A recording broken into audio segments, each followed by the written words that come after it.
എല്ലാ വിദ്യാർത്ഥികൾക്കും പുതിയൊരു വീഡിയോയിലേക്ക് സ്വാഗതം. ഈ വർഷത്തെ പോളിടെക്നിക് ഡിപ്ലോമ കോഴ്സുകളിലേക്കുള്ള പ്രവേശനത്തിന്റെ ഭാഗമായിട്ട് റെഗുലർ വിഭാഗത്തിലേക്ക് അപേക്ഷ സമർപ്പിച്ച വിദ്യാർത്ഥികളുടെ ട്രയൽ അലോട്ട്മെന്റ് റിസൾട്ട് നാളെ, അതായത് ജൂൺ 24-ാം തീയതി പ്രസിദ്ധീകരിക്കും. അപ്പോൾ വിദ്യാർത്ഥികൾക്ക് poly.admission.org എന്നുള്ള വെബ്സൈറ്റ് ഓപ്പൺ ചെയ്ത ശേഷം റെഗുലർ ഡിപ്ലോമ അഡ്മിഷൻ റെഗുലർ 2026-27 എന്നുള്ള ആദ്യത്തെ ഈ ഒരു ലിങ്ക് വഴി നിങ്ങൾക്ക് റെഗുലർ വിഭാഗത്തിന്റെ അലോട്ട്മെന്റ് റിസൾട്ട് പരിശോധിക്കാനായിട്ട് പോകാവുന്നതാണ്. അപ്പോൾ ഈ ഒരു പേജ് നിങ്ങൾ ഓപ്പൺ ചെയ്ത ശേഷം വിദ്യാർത്ഥികൾക്ക് ഇതേപോലെയാണ് നിലവിൽ ഇപ്പോൾ കാണാൻ സാധിക്കുക. വിദ്യാർത്ഥികൾക്ക് നിലവിൽ ഈ ഒരു ട്രയൽ അലോട്ട്മെന്റ് റിസൾട്ട് വന്നു കഴിഞ്ഞാൽ നിങ്ങൾക്ക് മുകളിലായിട്ട് ഇവിടെ ചെക്ക് റിസൾട്ട് ഓർ പേയ്മെന്റ്, അത് ചെക്ക് ഓർ റിട്ടേൺ പേയ്മെന്റ് എന്നുള്ള അതിൻ്റെ മുകളിലായിട്ട് തന്നെ നിങ്ങൾക്ക് ട്രയൽ അലോട്ട്മെന്റ് റിസൾട്ട് എന്നുള്ള ലിങ്ക് വരുന്നതായിരിക്കും. അപ്പോൾ വിദ്യാർത്ഥികൾ ശ്രദ്ധിക്കേണ്ട പ്രധാനപ്പെട്ട കാര്യം എന്ന് പറയുന്നത്, നിങ്ങളുടെ ഈ ഒരു ട്രയൽ അലോട്ട്മെന്റ് റിസൾട്ട് എന്ന് പറയുമ്പോൾ ട്രയൽ അലോട്ട്മെന്റും അതിൻ്റെ കൂടെ നിങ്ങളുടെ പ്രൊഫഷണൽ റാങ്ക് ലിസ്റ്റും ഇതിൻ്റെ കൂടെ വരും. അപ്പോൾ നിങ്ങൾ ചെയ്യേണ്ട പ്രധാനപ്പെട്ട കാര്യം, നിങ്ങൾക്കൊരു ജൂൺ 24-ാം തീയതി മുതൽ, അതായത് നാളെ മുതൽ നിങ്ങൾക്ക് ഒരു ജൂൺ 26-ാം തീയതി വരെ വിദ്യാർത്ഥികളുടെ അപേക്ഷയിൽ എന്തെങ്കിലും തരത്തിലുള്ള എഴുത്തുകളോ മറ്റോ ചെയ്യണമെങ്കിൽ നിങ്ങൾക്കത് ചെയ്യാവുന്നതാണ്. അതിപ്പോൾ നിങ്ങൾക്ക് കോളേജ് കോഴ്സ് ഓപ്ഷൻസ് ചേഞ്ച് ചെയ്യുക ഉൾപ്പെടെ എന്ത് വേണമെങ്കിൽ നിങ്ങൾക്ക് ഓപ്ഷൻസ് ഉൾപ്പെടെ പേഴ്സണൽ ഡീറ്റെയിൽസ് ഉൾപ്പെടെ സർട്ടിഫിക്കറ്റ് ഡീറ്റെയിൽസ് ഉൾപ്പെടെ എന്ത് വേണമെങ്കിൽ നിങ്ങൾക്ക് എഡിറ്റ് ചെയ്യാൻ സാധിക്കുന്നതായിരിക്കും. അപ്പോൾ നമുക്ക് എങ്ങനെയാണ് നിങ്ങളുടെ ട്രയൽ അലോട്ട്മെന്റ് വന്നു കഴിഞ്ഞാൽ അത് പരിശോധിക്കുന്നത്, അതുപോലെ തന്നെ അതിനുശേഷം നിങ്ങളുടെ ആപ്ലിക്കേഷൻ എങ്ങനെയാണ് എഡിറ്റ് ചെയ്യുന്നത് എന്നുള്ള കാര്യങ്ങളൊക്കെ നമുക്ക് നോക്കാം. അപ്പോൾ നിങ്ങളുടെ ട്രയൽ അലോട്ട്മെന്റും പ്രൊഫഷണൽ റാങ്ക് ലിസ്റ്റും ഒരുമിച്ചാണ് വരുന്നത് എന്നുള്ളത് കൊണ്ട് തന്നെ നിങ്ങൾക്ക് ട്രയൽ അലോട്ട്മെന്റ് വന്നു കഴിഞ്ഞാൽ ഇവിടെ മുകളിലായിട്ട് ട്രയൽ അലോട്ട്മെന്റ് റിസൾട്ട് എന്നുള്ള ലിങ്ക് ഉണ്ടാവും. അതുപോലെ തന്നെ ചെക്ക് പ്രൊഫഷണൽ റാങ്ക് ലിസ്റ്റ് എന്ന് പറഞ്ഞുകൊണ്ട് ഒരു ലിങ്ക് അവിടെ നിങ്ങൾക്ക് കാണാനായിട്ട് സാധിക്കും. അപ്പോൾ ഈ രീതിയിൽ 2 ലിങ്കുകൾ ഉണ്ടാവും. അപ്പോൾ നിങ്ങൾ ചെയ്യേണ്ട കാര്യം എന്ന് പറയുന്നത്, നിങ്ങളുടെ ആപ്ലിക്കേഷൻ നമ്പറോ അല്ലെങ്കിൽ വൺ ടൈം രജിസ്ട്രേഷൻ നമ്പറോ അതല്ലെങ്കിൽ വിദ്യാർത്ഥികളുടെ മൊബൈൽ നമ്പറോ ഇതിലേതെങ്കിലും ഒന്ന് കൊടുത്ത ശേഷം നിങ്ങളുടെ ആപ്ലിക്കേഷൻ, അതായത് ഇത്രയും കാര്യങ്ങൾ ഇതിലേതെങ്കിലും ഒന്ന് കൊടുത്ത ശേഷം നിങ്ങളുടെ ഡേറ്റ് ഓഫ് ബർത്ത് കൂടി കൊടുത്ത് ഓക്കെ ക്ലിക്ക് ചെയ്ത് കഴിഞ്ഞാൽ നിങ്ങൾക്ക് നിങ്ങളുടെ ആ ഒരു റാങ്ക് ചെക്ക് യുവർ പ്രൊഫഷണൽ റാങ്കിൽ ലിസ്റ്റ് ലിങ്കിൽ ക്ലിക്ക് ചെയ്ത് കഴിഞ്ഞാൽ നിങ്ങൾക്ക് നിങ്ങളുടെ റാങ്ക് ഡീറ്റെയിൽസ് മനസ്സിലാക്കാൻ പറ്റും. അതിൽ സ്ട്രീം 1 റാങ്കും സ്ട്രീം 2 റാങ്കും നിങ്ങൾക്ക് കാണാനായിട്ട് സാധിക്കുന്നതാണ്. അതുപോലെ തന്നെ ഇതിനുശേഷം നിങ്ങൾക്ക് നിങ്ങളുടെ ട്രയൽ അലോട്ട്മെന്റ് റിസൾട്ട് ലിങ്കിൽ ക്ലിക്ക് ചെയ്യുക. അപ്പോൾ ട്രയൽ അലോട്ട്മെന്റ് റിസൾട്ട് ലിങ്കിൽ ക്ലിക്ക് ചെയ്ത് കഴിഞ്ഞാൽ വിദ്യാർത്ഥികൾക്ക് നിങ്ങളുടെ ആപ്ലിക്കേഷൻ നമ്പറോ വൺ ടൈം രജിസ്ട്രേഷൻ നമ്പറോ മൊബൈൽ നമ്പറോ ഇതിലേതെങ്കിലും ഒന്ന് കൊടുത്ത ശേഷം നിങ്ങളുടെ ഡേറ്റ് ഓഫ് ബർത്ത് കൂടി കൊടുത്ത് ഓക്കെ ക്ലിക്ക് ചെയ്ത് കഴിഞ്ഞാൽ നിങ്ങൾക്ക് ഈ ഒരു ട്രയൽ അലോട്ട്മെന്റിൽ ഏതെങ്കിലും കോളേജിൽ അലോട്ട്മെന്റ് കിട്ടിയിട്ടുണ്ടോ ഇല്ലയോ എന്ന് നിങ്ങൾക്ക് മനസ്സിലാക്കാൻ പറ്റുന്നതാണ്. ഇത് ട്രയൽ അലോട്ട്മെന്റ് ആയതുകൊണ്ട് തന്നെ നിങ്ങൾക്ക് പ്രത്യേകിച്ച് എവിടെയും അഡ്മിഷൻ ഒന്നും കിട്ടത്തില്ല. കാരണം ട്രയൽ അലോട്ട്മെന്റിൽ ആർക്കും എവിടെയും അഡ്മിഷൻ കിട്ടത്തില്ല. ജസ്റ്റ് വെറുതെ എവിടെ കിട്ടും എന്നുള്ള കാര്യം ജസ്റ്റ് ഒന്ന് നോക്കാം എന്നത് മാത്രമേ ഉള്ളൂ. ഇനി ഇതിനുശേഷം വിദ്യാർത്ഥികൾ ശ്രദ്ധിക്കേണ്ട കാര്യം, നിങ്ങളുടെ അപേക്ഷയിൽ എന്തെങ്കിലും ഡീറ്റെയിൽസ് എഡിറ്റ് ചെയ്യണമെങ്കിലോ, അതായത് നിങ്ങളുടെ പേഴ്സണൽ ഡീറ്റെയിൽസോ അല്ലെങ്കിൽ സർട്ടിഫിക്കറ്റുകളോ അതല്ലെങ്കിൽ വിദ്യാർത്ഥികൾക്ക് നിങ്ങൾ നൽകിയിട്ടുള്ള കോളേജ് കോഴ്സ് ഓപ്ഷനുകളുടെ പ്രയോറിറ്റിയോ അല്ലെങ്കിൽ പുതിയ ഓപ്ഷൻ കൂട്ടിച്ചേർക്കുകയോ അതല്ലെങ്കിൽ നൽകിയ ഏതെങ്കിലും ഓപ്ഷൻ റിമൂവ് ചെയ്യുകയോ നിങ്ങൾക്ക് ചെയ്യണമെങ്കിൽ നിങ്ങൾക്ക് ചെയ്യാനായിട്ട് സാധിക്കുന്നതായിരിക്കും. അപ്പോൾ അതെങ്ങനെയാണ് ചെയ്യുക എന്നുള്ള കാര്യം ചോദിച്ചു കഴിഞ്ഞാൽ വിദ്യാർത്ഥികൾക്ക് കാൻഡിഡേറ്റ് ലോഗിൻ എന്നുള്ള ഒരു ലിങ്ക് കാണാൻ പറ്റും. അതിൽ ക്ലിക്ക് ചെയ്ത് നിങ്ങളുടെ മൊബൈൽ നമ്പറോ അല്ലെങ്കിൽ നിങ്ങളുടെ രജിസ്ട്രേഷൻ നമ്പറോ കൊടുത്ത ശേഷം വിദ്യാർത്ഥികൾക്ക് OTP പാസ്വേഡ് കൊടുത്ത് ലോഗിൻ ചെയ്തുകൊണ്ട് നിങ്ങളുടെ പ്രൊഫൈൽ പേജിലേക്ക് പോകാവുന്നതും നിങ്ങളുടെ ആപ്ലിക്കേഷനിൽ വേണ്ട എഡിറ്റുകളും കാര്യങ്ങളൊക്കെ നിങ്ങൾക്ക് ചെയ്യാവുന്നതുമാണ്. പ്രത്യേകം ശ്രദ്ധിക്കേണ്ടത്, ഇത് വൺ ടൈം എഡിറ്റിംഗ് സൗകര്യം ആയിരിക്കാൻ ചിലപ്പോൾ സാധ്യതയുണ്ടാവും. അതിനാൽ തന്നെ നിങ്ങൾ എഡിറ്റ് ചെയ്യും മുമ്പായിട്ട് എന്തൊക്കെ ഡീറ്റെയിൽസ് എഡിറ്റ് ചെയ്യണം, ഏതൊക്കെ കോളേജ് കോഴ്സുകൾ പുതുതായിട്ട് ആഡ് ചെയ്യണം, അതുപോലെ ഓപ്ഷൻ്റെ സ്ഥാനം അങ്ങോട്ടും ഇങ്ങോട്ടൊക്കെ ഏതിൻ്റെയൊക്കെ ചേഞ്ച് ചെയ്യണം എന്നിങ്ങനെയുള്ള കാര്യങ്ങളൊക്കെ നിങ്ങൾ ആദ്യമേ തന്നെ തീരുമാനിച്ച് വേണം എഡിറ്റ് ചെയ്യാനായിട്ട്. അതുപോലെ തന്നെ പ്രത്യേകം ശ്രദ്ധിക്കേണ്ട കാര്യം എന്ന് പറയുന്നത്, അപേക്ഷയിലെ എല്ലാ ഡീറ്റെയിൽസും കറക്റ്റ് ആണോ എന്നുള്ളത് കൃത്യമായിട്ട് ശ്രദ്ധിക്കേണ്ടതാണ്. ഇനി അതുപോലെ തന്നെ വിദ്യാർത്ഥികൾ ശ്രദ്ധിക്കേണ്ട പ്രധാനപ്പെട്ട കാര്യം എന്ന് പറയുന്നത്, നിങ്ങൾ ഓപ്ഷൻ നൽകുന്ന സമയത്ത് നിങ്ങൾക്ക് ഏറ്റവും കൂടുതൽ അലോട്ട്മെന്റ് കിട്ടിയാൽ അഡ്മിഷൻ നേടാൻ ആഗ്രഹിക്കുന്ന കോളേജ് കോഴ്സുകളായിരിക്കണം ഓപ്ഷൻസ് ആയിട്ട് കൊടുക്കേണ്ടത്.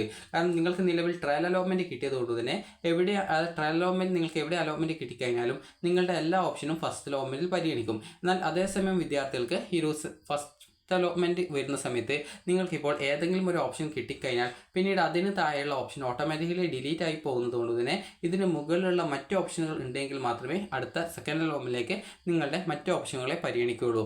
അതിനാൽ തന്നെ വിദ്യാർത്ഥികൾ നിങ്ങൾ ഏറ്റവും കൂടുതൽ അഡ്മിഷൻ നേടാൻ ആഗ്രഹിക്കുന്ന കോളേജ് കോഴ്സുകൾ ഏതൊക്കെയാണോ അപ്പോൾ വിദ്യാർത്ഥികൾ ശ്രദ്ധിക്കേണ്ട പ്രധാനപ്പെട്ട കാര്യം എന്ന് പറയുന്നത് വിദ്യാർത്ഥികൾ അഡ്മിഷൻ നേടാൻ ആഗ്രഹിക്കുന്ന കോളേജ് കോഴ്സുകൾ മുൻഗണനാ ക്രമത്തിൽ തന്നെ നൽകണം. അതായത് നിങ്ങൾ ഇപ്പോൾ മെക്കാനിക്കൽ എഞ്ചിനീയറിംഗ് ആണോ പഠിക്കാൻ താല്പര്യമുണ്ടെങ്കിൽ അത് ഒന്നാമത്തെ ഓപ്ഷനായിട്ട് കൊടുക്കണം. ഇനിയിപ്പോൾ നിങ്ങൾ ഇലക്ട്രിക്കൽ ആൻഡ് ഇലക്ട്രോണിക് എഞ്ചിനീയറിംഗ് ആണോ പഠിക്കാൻ താല്പര്യം, അതിനനുസരിച്ച് അത് മുൻഗണനാ ക്രമത്തിൽ നൽകണം. അതായത് നിങ്ങൾ ഏത് കോഴ്സാണോ നിങ്ങൾ കൂടുതൽ പഠിക്കാൻ ആഗ്രഹിക്കുന്നത് ആ ഒരു കോഴ്സായിരിക്കണം മുൻഗണനാ ക്രമത്തിൽ നൽകേണ്ടത്.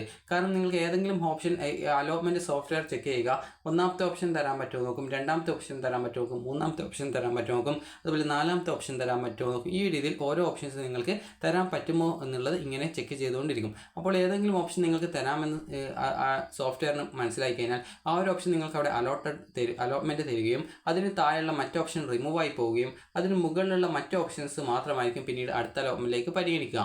അതിനാൽ തന്നെ നിങ്ങൾ ഓപ്ഷൻസ് നൽകുന്ന സമയത്ത് നിങ്ങൾക്ക് ഏറ്റവും കൂടുതൽ താല്പര്യമുള്ള കോളേജ് കോഴ്സുകൾ മുൻഗണനാ ക്രമത്തിൽ വേണം ഓപ്ഷൻസ് ആയിട്ട് നൽകുന്നതിനായിട്ട്. അതുപോലെ തന്നെ ഒന്നിലധികം ഓപ്ഷൻസ് നിർബന്ധമായിട്ട് നൽകാൻ നോക്കുക.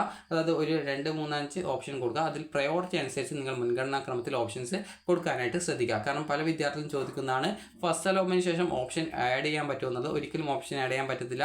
ഒരു ട്രയൽ അലോട്ട്മെൻറ്റിന് ശേഷം നിങ്ങൾക്ക് ഇപ്പോൾ ലഭിക്കുന്ന ജൂൺ 24, 25, 26 തീയതികളിൽ മാത്രമായിരിക്കും ഓപ്ഷൻസ് എഡിറ്റ് ചെയ്യാൻ, ഓപ്ഷൻസ് ഉൾപ്പെടെ ആപ്ലിക്കേഷൻ എഡിറ്റ് ചെയ്യാനുള്ള സൗകര്യം നിങ്ങൾക്ക് ലഭ്യമാവുക. ഇനി ഈ ഒരു രീതിയിൽ നിങ്ങൾ നിങ്ങളുടെ ആപ്ലിക്കേഷൻ എഡിറ്റ് ചെയ്യുകയാണെങ്കിൽ നിർബന്ധമായിട്ടും അപേക്ഷയുടെ പുതിയ പ്രിൻ്റ് ഔട്ട് നിങ്ങൾ എടുക്കേണ്ടതാണ്. ഇനി ഇതിനുശേഷം വിദ്യാർത്ഥികൾ ശ്രദ്ധിക്കേണ്ടത്, ഇതിനുശേഷം നിങ്ങൾ ആപ്ലിക്കേഷൻ എഡിറ്റൊക്കെ ചെയ്ത് ജൂൺ 26-ാം തീയതിക്കാം ആപ്ലിക്കേഷനൊക്കെ എഡിറ്റ് ചെയ്ത് ഫൈനലായിട്ട് കൺഫർമേഷൻ ചെയ്ത് കഴിഞ്ഞാൽ നിങ്ങൾക്ക് പിന്നീട് നിങ്ങളുടെ ഫൈനൽ റാങ്ക് ലിസ്റ്റും ഫസ്റ്റ് അലോട്ട്മെൻറ്റും പ്രസിദ്ധീകരിക്കുന്നത് ജൂൺ 29-ാം തീയതിയാണ്. പിന്നീട് നിങ്ങൾക്ക് ജൂൺ 29-ാം തീയതി ഫസ്റ്റ് അലോട്ട്മെൻറ്റ് കിട്ടിക്കഴിഞ്ഞാൽ നിങ്ങൾക്ക് അലോട്ട്മെൻറ്റ് കിട്ടിയിട്ടുള്ള ആ ഒരു പോളിടെക്നിക് കോളേജിൽ അഡ്മിഷൻ നേടാൻ ടെമ്പററിയോ അല്ലെങ്കിൽ പെർമനൻ്റ് ആയിട്ടോ അഡ്മിഷൻ നേടുന്നതിനായിട്ട് ജൂൺ 30, അതുപോലെ ജൂലൈ 1, 2, 3 തീയതികളായിട്ടാണ് അഡ്മിഷൻ ഉണ്ടായിരിക്കുക. ഇനി പ്രത്യേകം ശ്രദ്ധിക്കേണ്ടത്, ഇതിൽ ഫസ്റ്റ് അലോട്ട്മെൻറ്റ് വന്നു കഴിഞ്ഞാൽ നിങ്ങൾക്ക് ഈ ഒരു ടെമ്പററി അഡ്മിഷനും പെർമനൻറ്റ് അഡ്മിഷനും എങ്ങനെയാണെന്ന് പറയാം. പെർമനൻറ്റ് അഡ്മിഷൻ എന്ന് പറയുമ്പോൾ ഒന്നാമത്തെ ഓപ്ഷനാണ് കിട്ടിയതെങ്കിൽ പെർമനൻറ്റ് അഡ്മിഷൻ എടുക്കണം. അതുപോലെ രണ്ടാമത്തെയോ അല്ലെങ്കിൽ അതിന് താഴെയുള്ള മറ്റേതെങ്കിലും ഓപ്ഷനാണ് കിട്ടിയതെങ്കിൽ നിങ്ങൾക്ക് ടെമ്പററി അഡ്മിഷനോ ആ ഒരു കിട്ടിയ സീറ്റ് താല്പര്യമുള്ളവർക്ക് പെർമനൻറ്റ് അഡ്മിഷനോ എടുക്കാവുന്നതാണ്.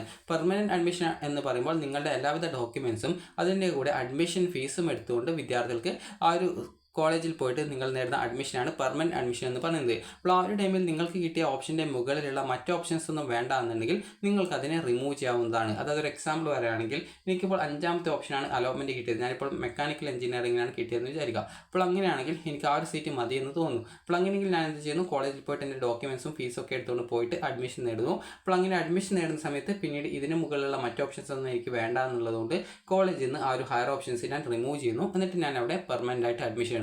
ഇനി അതേസമയം നിങ്ങൾക്ക് ചില വിദ്യാർത്ഥികൾക്ക് ഹയർ ഓപ്ഷൻ നിലനിർത്തി അടുത്ത അലോട്ട്മെൻറ്റ് കിട്ടുമോ എന്ന് നോക്കണമെന്നൊരു ആഗ്രഹം ഉണ്ടാവും. അപ്പോൾ അങ്ങനെ അടുത്ത അലോട്ട്മെൻറ്റിൽ നിങ്ങൾ ഹയർ ഓപ്ഷൻ നിലനിർത്തി ഇനി അടുത്ത അലോട്ട്മെൻറ്റിൽ നിങ്ങൾ നോക്കുന്ന സമയത്ത് മറ്റൊരു ഓപ്ഷനിലേക്ക് മാറ്റം കിട്ടുകയാണെങ്കിൽ നിങ്ങൾക്ക് പുതുതായിട്ട് കിട്ടുന്ന കോഴ്സിലേക്ക് നിങ്ങൾ നിർബന്ധമായിട്ടും പോകേണ്ടതായിട്ട് വരും. കാരണം കിട്ടിയ ഓപ്ഷൻ്റെ താഴെയുള്ള ഓപ്ഷൻ റിമൂവ് ആയി പോകുന്നതുകൊണ്ട് സെക്കൻഡ് അലോട്ട്മെൻറ്റിൽ പുതുതായിട്ട് മറ്റൊരു ഓപ്ഷനിലേക്ക് മാറ്റം കിട്ടുകയാണെങ്കിൽ പുതുതായിട്ട് കിട്ടുന്ന കോഴ്സിലേക്ക് നിങ്ങൾ മാറേണ്ടതായിട്ട് വരും എന്നുള്ളത് കൃത്യമായിട്ട് ശ്രദ്ധിക്കുക. അതിനാൽ തന്നെ ഫസ്റ്റ് അലോട്ട്മെൻറ്റ് വന്നതിന് ശേഷം നിങ്ങൾക്ക് ഇഷ്ടപ്പെട്ട ഓപ്ഷനാണ് കിട്ടുന്നതെങ്കിൽ നിങ്ങൾ അവിടെ പെർമനൻറ്റ് അഡ്മിഷൻ നേടിയ ശേഷം പിന്നീട് ഹയർ ഓപ്ഷൻ നിങ്ങൾക്ക് റിമൂവ് ചെയ്യാവുന്നതാണ്. ഇത് ഫസ്റ്റ് അലോട്ട്മെൻറ്റിന് ശേഷം ചെയ്യേണ്ട കാര്യമാണ് പറയുന്നത്. അതുപോലെ തന്നെ വിദ്യാർത്ഥികൾക്ക് ഇപ്പോൾ കിട്ടിയ ആ ഒരു ഫസ്റ്റ് അലോട്ട്മെൻറ്റ് കിട്ടിയ ഓപ്ഷൻ താല്പര്യമില്ല എന്നുണ്ടെങ്കിൽ നിങ്ങൾ ചെയ്യേണ്ടത് ആ ഒരു കോളേജിൽ പോവുക, എന്നിട്ട് നിങ്ങൾ അവിടെ ടെമ്പററി അഡ്മിഷൻ എടുക്കുന്നത് പറയാം. അപ്പോൾ നിങ്ങളുടെ ഡോക്യുമെൻറ്റ്സ് ഒക്കെ പരിശോധിക്കും, എന്നിട്ട് നിങ്ങൾക്ക് അവിടെ ടെമ്പററി അഡ്മിഷൻ തരും. സർട്ടിഫിക്കറ്റും കാര്യങ്ങളൊക്കെ നിങ്ങൾക്ക് തിരിച്ചു തരും. പെർമനൻറ്റ് അഡ്മിഷൻ എടുക്കുന്നുണ്ടെങ്കിൽ മാത്രമാണ് സർട്ടിഫിക്കറ്റ് അവിടെ വാങ്ങിച്ച് വെക്കാറുള്ളത്. ഇനി വിദ്യാർത്ഥികൾ ശ്രദ്ധിക്കേണ്ട പ്രധാനപ്പെട്ട കാര്യം എന്ന് പറയുന്നത് ഇതിനുശേഷം പിന്നീട് നടത്തുന്ന അലോട്ട്മെൻ്റ് ആണ്. അതുപോലെ തന്നെ ഇതിനാണ് റിപ്പോർട്ടിംഗ് എന്നതുകൊണ്ട് ഉദ്ദേശിക്കുന്നത്. ജോയിനിങ് എന്ന് വെച്ചാൽ പെർമനൻറ്റ് അഡ്മിഷനാണ് ഉദ്ദേശിക്കുന്നത്, റിപ്പോർട്ടിംഗ് എന്ന് വെച്ചാൽ ടെമ്പററി അഡ്മിഷനാണ് ഉദ്ദേശിക്കുന്നത്. ഇതിനുശേഷം സെക്കൻഡ് അലോട്ട്മെൻറ്റ് പ്രസിദ്ധീകരിക്കുന്നത് ഈ ഒരു ജൂലൈ 6-ാം തീയതിയാണ്. പിന്നീട് ജൂലൈ 10-ാം തീയതി വരെ, ജൂലൈ 6-ന് ശേഷം ജൂലൈ 7, 8, 9, 10 തീയതികളായിട്ടാണ് അഡ്മിഷൻ ഉണ്ടായിരിക്കുക. അപ്പോൾ ജൂലൈ അതായത് 6-ാം തീയതി വരുന്ന സെക്കൻഡ് അലോട്ട്മെൻറ്റ് വന്നതിന് ശേഷം അതുവരെ ടെമ്പററി അഡ്മിഷൻ തുടരുന്ന വിദ്യാർത്ഥികൾക്ക് മറ്റ് ഓപ്ഷനിലേക്ക് മാറ്റം കിട്ടിയാലും ഇല്ലെങ്കിലും, അതുപോലെ തന്നെ വിദ്യാർത്ഥികൾക്ക് ആദ്യമായിട്ട് സെക്കൻഡ് അലോട്ട്മെൻറ്റ് കിട്ടുന്ന വിദ്യാർത്ഥികളും നിർബന്ധമായിട്ടും അലോട്ട്മെൻറ്റ് ലഭിച്ചിട്ടുള്ള ആ ഒരു കോളേജുകളിൽ പോയിട്ട് പെർമനൻറ്റ് അഡ്മിഷൻ എടുക്കണം. ഇനി പെർമനൻറ്റ് അഡ്മിഷൻ എടുത്തിട്ടില്ല എങ്കിൽ നിങ്ങളെ അലോട്ട്മെൻറ്റ് പ്രോസസ്സിൽ നിന്ന് പുറത്താക്കുന്നതായിരിക്കും. അപ്പോൾ ആ ഒരു രീതിയിലാണ് ഇതിൻ്റെ കാര്യങ്ങൾ ഉണ്ടാവുക. ഇനി ഇതിന് ശേഷമാണ് പിന്നീട് കൗൺസിലിംഗ് വഴിയാണ് ബാക്കിയുള്ള സീറ്റുകളൊക്കെ ഫില്ല് ചെയ്യുക. സെക്കൻഡ് അലോട്ട്മെൻറ്റ് ശേഷം പിന്നീട് കൗൺസിലിംഗ് വഴിയാണ് ഈ ഒരു സീറ്റുകൾ ഫില്ല് ചെയ്യുക. കൗൺസിലിംഗ് എന്ന് പറയുമ്പോൾ വിദ്യാർത്ഥികൾ ശ്രദ്ധിക്കേണ്ടത് സാധാരണ നിങ്ങൾ ഈ ഒരു അലോട്ട്മെൻറ്റ് പോലെ വെബ്സൈറ്റ് വഴി നിങ്ങൾക്ക് ആ ഒരു അലോട്ട്മെൻറ്റ് കൗൺസിലിംഗിൽ അറിയാൻ പറ്റത്തില്ല. അപ്പോൾ ആ ഒരു ടൈമിൽ നിങ്ങൾ ചെയ്യേണ്ടത് ഈ സെക്കൻഡ് അലോട്ട്മെൻറ്റ് ശേഷം നിങ്ങൾക്ക് അലോട്ട്മെൻറ്റ് കിട്ടാതിരിക്കുകയോ ഇനി അതല്ലെങ്കിൽ നിങ്ങൾ അഡ്മിഷൻ നേടിയ ശേഷം ഏതെങ്കിലും കോളേജ് കോഴ്സ് നിങ്ങൾക്ക് മാറണമെന്ന് ആഗ്രഹിക്കുകയോ ചെയ്യുകയാണെങ്കിൽ നിങ്ങൾക്ക് പിന്നീട് കൗൺസിലിംഗ് നടക്കും. കൗൺസിലിംഗ് എന്ന് വെച്ചാൽ ഒരു ജൂൺ 10-ാം തീയതിക്ക് ശേഷമാണ് അതായത് കൗൺസിലിംഗ് രജിസ്ട്രേഷൻ നടക്കുന്നത്. കൗൺസിലിംഗ് രജിസ്ട്രേഷൻ എന്ന് പറയുമ്പോൾ ഈ ഒരു പേജിൽ കൗൺസിലിംഗ് രജിസ്ട്രേഷൻ ലിങ്ക് വരും. അപ്പോൾ നിങ്ങൾ ഏതൊക്കെ ജില്ലയിലെ പോളിടെക്നിക് കോളേജിൽ അഡ്മിഷൻ നേടാൻ ആഗ്രഹിക്കുന്നുണ്ടോ ആ ഒരു ജില്ലകളിലൊക്കെ നിങ്ങൾ കൗൺസിലിംഗ് രജിസ്ട്രേഷൻ ചെയ്യണം. എന്നിട്ട് അതിൻ്റെ കൗൺസിലിംഗ് രജിസ്ട്രേഷൻ സ്ലിപ്പ് ഡൗൺലോഡ് ചെയ്യണം. എന്നിട്ട് അതിൻ്റെ ഷെഡ്യൂൾ വരും. ആ ഒരു ഷെഡ്യൂൾ നോക്കിയിട്ട് ഓരോ ജില്ലയിലെയും കൗൺസിലിംഗ് നോഡൽ പോളിടെക്നിക് കോളേജിൽ വെച്ച് അതായത് 14 ജില്ലയിൽ 14 നോഡൽ പോളിടെക്നിക് കോളേജ് ഉണ്ട്. അപ്പോൾ ആ ഒരു കോളേജിൽ വെച്ച് എപ്പോഴാണ് ഈ ഒരു സ്പോട്ട് അഡ്മിഷനുള്ള കൗൺസിലിംഗ് നടക്കുന്നത്. അപ്പോൾ ആ ഒരു ടൈമും കാര്യങ്ങളൊക്കെ നോക്കി നിങ്ങളുടെ റാങ്ക് നോക്കി നിങ്ങളുടെ റാങ്കിലുള്ള വിദ്യാർത്ഥികൾ ഏത് ടൈമിങ്ങിലാണ് പോവേണ്ടത് അതനുസരിച്ച് നിങ്ങൾ അതിൽ പോയിട്ട് നിങ്ങൾക്ക് പങ്കെടുത്ത് നിങ്ങൾക്ക് കോളേജ് കോഴ്സ് മാറാനും അതുപോലെ തന്നെ നിങ്ങൾക്ക് അലോട്ട്മെൻറ്റ് ഇതുവരെ കിട്ടാത്തവർക്ക് അതിൽ പങ്കെടുത്ത് അഡ്മിഷൻ നേടുന്നതിനും സാധിക്കുന്നതായിരിക്കും. അപ്പോൾ ഈ ഒരു കൗൺസിലിംഗിന് ശേഷം പിന്നീട് ക്ലാസ്സുകൾ ആരംഭിക്കുന്നത് അതുപോലെ കൗൺസിലിംഗ് രജിസ്ട്രേഷൻ നടക്കുന്നത് ഈ ഒരു ജൂലൈ 11 മുതൽ 13 വരെയും പിന്നീട് അതിൽ കൗൺസിലിംഗ് നടക്കുന്നത് നോഡൽ പോളിടെക്നിക് കോളേജ് കൗൺസിലിംഗ് നടക്കുന്നത് ഈ ഒരു ജൂലൈ 14 മുതൽ 18 വരെയുമാണ്. ഇതിനുശേഷം ക്ലാസ്സുകൾ ആരംഭിക്കുന്നത് ജൂലൈ 20-നാണ്. ഇതിനുശേഷം ബാക്കിയുള്ള ആ ഒരു സീറ്റുകൾ ഫില്ല് ചെയ്യുന്നതിന് വേണ്ടി അതുവരെ അപേക്ഷിക്കാത്തവർക്ക് പുതുതായിട്ട് അപേക്ഷിക്കുന്നതിനും ഓൾറെഡി അപേക്ഷിച്ചവർക്ക് നിങ്ങളുടെ ആപ്ലിക്കേഷൻ എഡിറ്റ് ചെയ്യാനുണ്ടെങ്കിൽ എഡിറ്റ് ചെയ്യുന്നതിനൊക്കെ ഉള്ള അവസരം ഉണ്ടായിരിക്കും. അതായത് എഡിറ്റ് പിന്നീട് എഡിറ്റ് ചെയ്യേണ്ട ആവശ്യം വരുന്നില്ല. കാരണം പിന്നീട് സ്പോട്ട് അഡ്മിഷനാണ്, അതായത് പോളിടെക്നിക് കോളേജിൽ നേരിട്ട് പോയിട്ട് നേടുന്ന അഡ്മിഷനാണ് ഉണ്ടായിരിക്കുക. അപ്പോൾ ആ ഒരു ഘട്ടത്തിൽ നിങ്ങൾക്ക് നേരിട്ട് പോയിട്ടാണ് പോളിടെക്നിക് കോളേജിൽ പോയിട്ട് നിങ്ങൾക്ക് കോഴ്സോ കോളേജോ മാറുകയോ അതല്ലെങ്കിൽ ഇതുവരെ അഡ്മിഷൻ ഒന്നും കിട്ടാത്തവർക്ക് അതിൽ പങ്കെടുത്ത് അഡ്മിഷൻ നേടാനോ സാധിക്കുന്നത്. അപ്പോൾ ആ ഒരു ഘട്ടത്തിൽ അതേക്കുറിച്ചുള്ള ഡീറ്റെയിൽഡ് വീഡിയോ ചാനലിൽ അപ്ലോഡ് ചെയ്യുന്നതാണ്. നിലവിൽ നിങ്ങൾ ഇത്രയും കാര്യങ്ങൾ മനസ്സിലാക്കുക. ട്രയൽ അലോട്ട്മെൻറ്റ് നാളെ പ്രസിദ്ധീകരിക്കും. അതുപോലെ ട്രയൽ അലോട്ട്മെൻറ്റിന് ശേഷം വിദ്യാർത്ഥികൾക്ക് ജൂൺ 24, 25, 26 തീയതികളായിട്ട് നിങ്ങളുടെ അപേക്ഷ എഡിറ്റ് ചെയ്യാൻ സാധിക്കും. എന്ത് വിവരങ്ങൾ വേണമെങ്കിലും നിങ്ങൾക്ക് എഡിറ്റ് ചെയ്യാൻ പറ്റും. അതായത് കോളേജ് കോഴ്സ് ഓപ്ഷൻ ഉൾപ്പെടെ എന്ത് വിവരങ്ങളും എഡിറ്റ് ചെയ്യാൻ പറ്റും. അപ്പോൾ നിങ്ങൾക്ക് ഈ വീഡിയോ ഉപകാരപ്രദമായിട്ടുണ്ടെങ്കിൽ ലൈക്ക് ചെയ്യുക, ഷെയർ ചെയ്യുക. Thank you for watching.